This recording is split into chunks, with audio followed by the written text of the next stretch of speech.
जीवन में निर्भीकता आवश्यक है। बल पुण्य और दुर्बलता पाप है। यदि किसी को धर्म की शिक्षा देनी हो तो वह अमरत्व रूपी धर्म है। इस बात की आवश्यकता है कि हमारे खून में गर्मी हो, स्नायुओं में बल हो।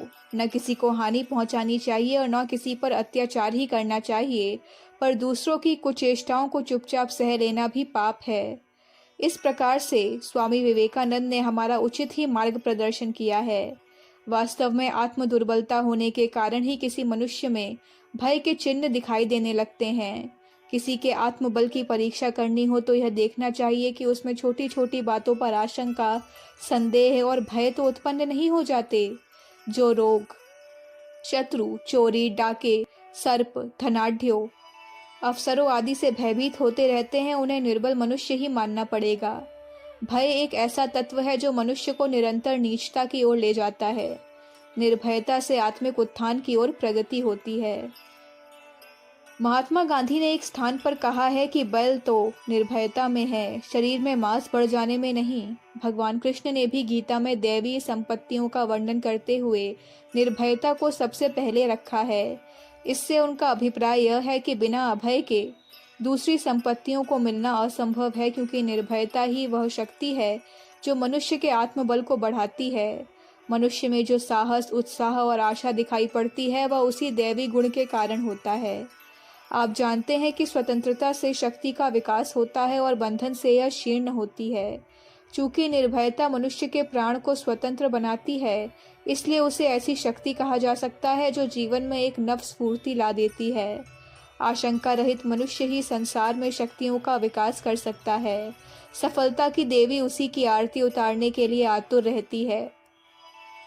संसार में जितने भी महापुरुष हुए हैं, उन्होंने कठिन से भी कठिन परिस्थितियों में सफलता प्राप्त करने के लिए इसी शक्ति का सहारा लिया है। एक बार नेपोलियन की सेनाओं के पैर शत्रुओं के प्रबल आक्रमण के कारण उखड़ने लगे। सभी अपना प्राण बचाने के लिए उधर उधर भागने लगे। एक सेना अधिकारी उसके पास आया और कहा, हम तो हार गए। नेपोलियन ने कहा, तुम ही हार गए, वह सेना नहीं हारी। इसके पश्चात वह तुरंत ही सेना का संचालन स्वयं करने लगा और चमकती तलवारों, बंदूक, तोप के गोलों की परवाह न करते हुए आगे ही बढ़ता गया। अपने सेनापति को इस प्रकार आगे बढ़ते देखकर सैनिक भी रुक गए और पुनः युद्ध करने लगे। अब उनका उत्साह और साहस बढ़ रहा था। नेपोलियन की निर्भीकता की शक्ति ने उनमें नव बल का संचार कर दिया। वह शत्रुओं पर टूट पड़े और विजयी हुए। निर्भयता वह तत्व है जो हमारी सोई हुई शक्तियों को जगा देता है। इसके बिना मनुष्य जीवन संग्राम में सफल नहीं हो सकता। यह हमारे जीवन को सबल, स्वाधीन और सफल बनाता है। इसके विपरीत भय वह आसुरी तत्व है जो हमारी उन्नति के मार्ग में बाधक है। भिन्न भिन्न क्षेत्रों में इसके दुष्परिणाम देखे जाते हैं। भय शारीरिक व मानसिक शक्तियों को क्षीण करता है। उससे खून सूख जाता है। मन दुखी, चिंतित, शोकातुर और व्याकुल रहता है। कभी कभी तो एकदम मूर्छा और हार्ट फेल भी हो जाता है। स्मरण शक्ति कम हो जाती है। आंखों की रोशनी क्षीण होने लगती है। आत्म तेज मंद पड़ जाता है। यह एक ऐसा विष है जो मनुष्य को अशक्त बना देता है। रोग का भय मनुष्य को रोगी बना देता है। रोगी को भय का विष चढ़ जाए तो उसके रोग में वृद्धि होना निश्चित है। इतनी क्षति रोग से नहीं होती जितनी उसके परम सहायक भय से होती है। निर्भय रोगी शीघ्र ही स्वस्थ हो जाता है। सर्प काटने पर जो मनुष्य भयभीत हो जाते हैं, उनको विष बहुत जल्दी चढ़ जाता है, परंतु भय रहित मनुष्य पर उससे बहुत कम प्रभाव पड़ता है।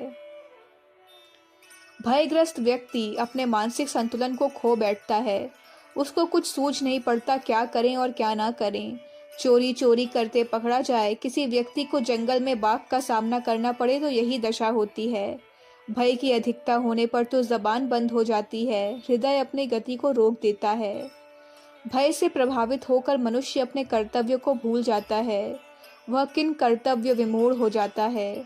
चोर को यदि सिपाही का खटका हो तो सिपाही के न होते हुए भी वह अपनी कल्पना शक्ति से उसे साकार कर देता है।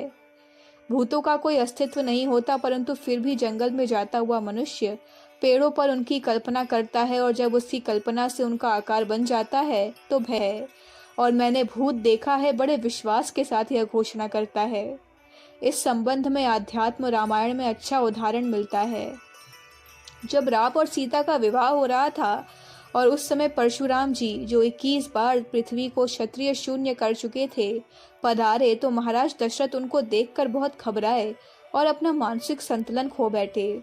चाहिए तो यह था कि बाहर से आने वाले अतिथि का यथोचित स्वागत किया जाए। वह यह भूल गए और जोर जोर से कहने लगे, रक्षा करो, मेरे पुत्र के प्राणों की रक्षा करो। दंडवत प्रणाम करके फिर बोले, मुझे पुत्र के प्राणों का ध्यान दीजिए। परशुराम ने उनकी ओर तनिक भी ध्यान नहीं दिया। यह इसलिए हुआ कि भय मनुष्य की निर्णयात्मिका बुद्धि खो देता है, जिससे उसे उचित अनुचित का कोई ज्ञान नहीं रहता। भय एक ऐसी मानसिक निर्बलता है जिससे मनुष्य शक्ति, सामर्थ्य और योग्यता होते हुए भी अपने आप को अशक्त, असमर्थ और अयोग्य समझने लगता है। मनुष्य अपने संबंध में जैसी धारणा बनाता है, वह वैसा ही बनता जाता है। योग्यता व समर्थता की भावना रखने वाले व्यक्ति में इन शक्तियों का विकास होता रहता है। भय से आत्मा संकुचित होती है, जिसका अवश्यम भावी परिणाम कायरता है। कायरता से वह भीरू, छोटा और दब्बू बनता है। शारीरिक शक्ति से कोई व्यक्ति हृष्ट और शास्त्रीय विद्या से पुष्ट क्यों न हो, भय के कारण वह अपने को छोटा मानने लगता है और वैसे ही छोटेपन का कार्य करता है। भयभीत मनुष्य निरंतर विपत्तियों में पड़ा रहता है। राई के बराबर कष्ट भी उसको सहन नहीं होता, उससे भी वह चिल्लाने लगता है। भय छोटे दुख को बड़ा बनाने की शक्ति रखता है। भय से आत्मा निर्बल होती है और आत्मा के निर्बल होने से मनुष्य नीच कर्म करने की ओर प्रवृत्त होता है। बुराइयों और पापों का कारण कमजोरी ही है। इनसे बचने का उपाय आत्मबल वृद्धि है। भय से हिंसा वृत्ति का पोषण होता है। कहते हैं कि यदि बाघ को कोई व्यक्ति जंगल में मिल जाए और वह अपना मार्ग निर्भयता पूर्वक चलता रहे, तो वह बाघ मार्ग काट कर निकल जाता है और उस पर आक्रमण नहीं करता। यदि मनुष्य घबरा जाए या बाघ को यह आशंका हो जाए कि वह मनुष्य उस पर आक्रमण करेगा, तो वह उसे मारने की चेष्टा करता है। सर्प इस भय से मनुष्य को काटता है कि वह उसे मार न दे। मनुष्य भी सर्प को इसलिए मारते हैं कि वह उन्हें काट न खाए। बलवान शत्रु से भयभीत होकर कायर पीठ पीछे से काट करके ढेर कर देता है। दंड से डरकर ही झूठ बोला जाता है। ऐसी तामसी शक्ति जो हमारी शारीरिक, मानसिक व आत्मिक शक्तियों को क्षीर्ण करती है, उससे बचना चाहिए। जिनके मन में इसका प्रवेश नहीं होता, वह सर्वदा सुखी रहते हैं। स्वामी राम तीर्थ वन में निर्भयता पूर्वक घूमते थे और कहते थे, मुझे सर्प और बाघ कुछ नहीं कहते, मैं निर्द्वंदता पूर्वक विचरण करता हूँ। स्वामी दयानंद किसी नदी में पैर लटकाए बैठे थे तो कछुआ उनके पैरों के पास आ गया। किसी ने कहा, स्वामी जी पैर ऊपर कर लीजिए, कछुआ काट लेगा। उन्होंने उत्तर दिया, जब मैं इसे कुछ नहीं कहता तो यही मुझे क्यों काटेगा। जो मनुष्य अपने को शरीर भाव से ऊंचा उठा लेता है, आत्मबल व निर्भयता का अमृत पान करता है, वह अपने को अजर अमर मानता है। यदि रोग आ जाए तो वह यह समझता है कि शरीर के क्षीर्ण होने से उसकी क्षति होने वाली नहीं है। चोरी हो जाए तो वह रोता नहीं, मकान में आग लग जाए तो वह चिल्लाता नहीं, व्यापार में घाटा पड़ जाए तो वह चिंतित नहीं होता, विपत्तियों को हंसी खुशी झेलता है। आर्थिक लाभ के लिए वह झूठ, छल, कपट, बेईमानी को नहीं अपनाता। इसका कारण यह है कि कुछ चला जाए तो वह उसे अपनी हानि नहीं समझता और आ जाए तो उसे लाभ नहीं मानता। सार यह कि जो व्यक्ति आत्मा की अमरता का विचार करता रहता है, वह सांसारिक भयों से मुक्त हो जाता है। डाकू उसे डरा नहीं सकते, बलवान पुरुष उसे भयभीत नहीं कर सकते। उसके शरीर व मन स्वस्थ रहते हैं। इसलिए हमें भी इसी मार्ग का अनुकरण करके अपने जीवन को सुखी बनाना चाहिए। निर्भयता जीवन विकास का एक आवश्यक अंग है। इसकी भी जीवन में आवश्यकता है। अखंड ज्योति, मई 1959, पृष्ठ संख्या 20, 21, 22। हमारे YouTube चैनल विचार क्रांति दूत अखंड ज्योति पत्रिका को सब्सक्राइब करें एवं अगली वीडियोस प्राप्त करने के लिए बेल आइकन दबाएं। धन्यवाद।